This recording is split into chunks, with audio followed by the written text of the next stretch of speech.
So social media is defined as people communicating with others through electronic communication. You may think this sounds positive, right? Well, you are right.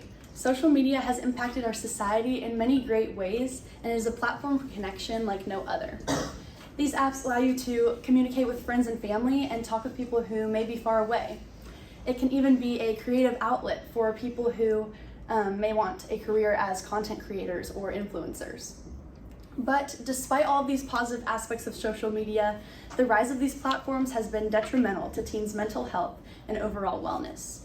Social media produces more negative impacts on teens because it can be the source of increased anxiety and lessened self-esteem, impaired social interactions, and worsened school performance. First, social media can negatively impact us by lowering or increasing our anxiety and lowering our self-esteem. Several developmental psychology studies conducted by the National Institute for Mental Health have found that adolescents place increased importance on interacting with peers and what their peers think of them as they enter this new stage of life. And so social media goes hand in hand with this, but in a more negative sense. It provides new ways for adolescents to quantify their social approval, such as through the number of likes that their posts get or how long they wait for feedback from friends and followers. This constant feedback can create anxiety about self-worth and magnify the impact of peer judgment.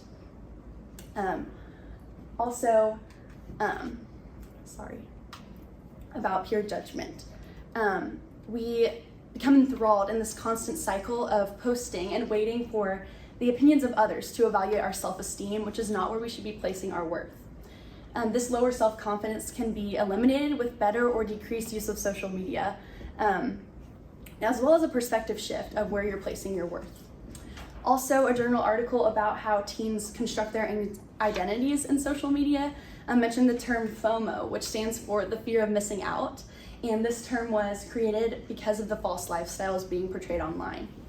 When we're on social media, we only post really when we're feeling happy or having fun. And so we may look at our friends' feeds and may feel left out or as if they're having more fun than we are, when in reality, we just don't share all of the hard parts of life that we experience online. This can lead to isolation and loneliness and even comparison, which all lower our self-esteem. Additionally, according to two behavioral researchers, another risk associated with increased social media use is the difficulty for teens to communicate and participate in live conversations. Teens have lost their skills for real face-to-face interactions, and it is because we spend so much time on social media communicating through these carefully crafted messages that we form behind a screen.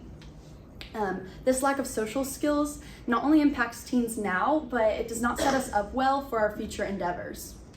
Communication is a vital skill for professional development, and so it is only gained through practice. And so if we do not practice the skill without the removal of the social media barrier, we will not be well prepared for job interviews or work environments in the future.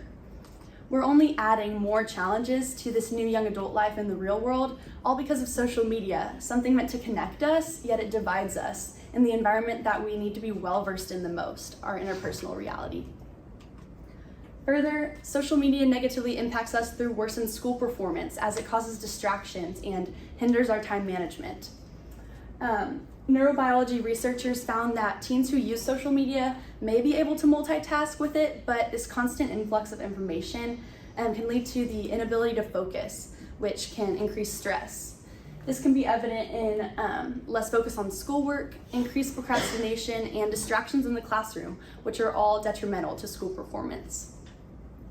Also, a study conducted and published in the Journal of Pediatric Nursing found that students could not concentrate on their homework assignment for more than 2 minutes without their attention being diverted to their devices and with notifications coming from mostly social media apps. This shows that social media distracts us from our tasks at hand. It further emphasizes the cycle we're stuck in of waiting for that next notification. This consumes our minds and occupies space that our work should hold instead. By lessening our social media use, we can earn the grades that we want and attain better study attention spans, which could all contribute to a better school experience. So therefore, social media is here to stay, but you can redirect those impacts to be more positive if you make changes.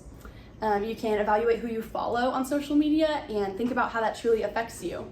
Also, I know that all of you have probably checked your screen time before, and maybe you've seen a scary number and sat in shock, but then you just exit out of that and continue to use those apps anyways. One way we can help this is to set limits on your phone and settings on those social media apps, so that way you can evaluate if you need to spend your valuable time consuming all that media. So I'm not telling you to get rid of social media entirely, as I know I would have a hard time doing that myself, but I hope that you reconsider how you are using these platforms.